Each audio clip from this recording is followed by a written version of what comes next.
Okay. Day 3. Umulan kagabi. Kaya hindi na natin kailangan magdilig ngayong araw. Okay.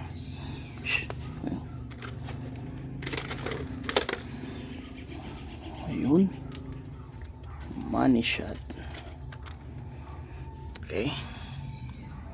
Tandaan na silang tumutubo. May sprouts na. Yung iba talaga kahit madami nilagay ko hindi rin tumubo. Ito sobrang dami nito. It's okay.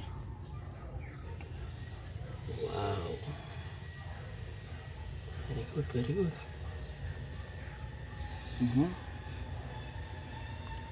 Mahalaga lahat ng blocks na lagyan natin ng tumubo lahat. Ito, late na yung isa. So, ayan. So hindi naman na tayo magdidilig for today kasi okay na siya.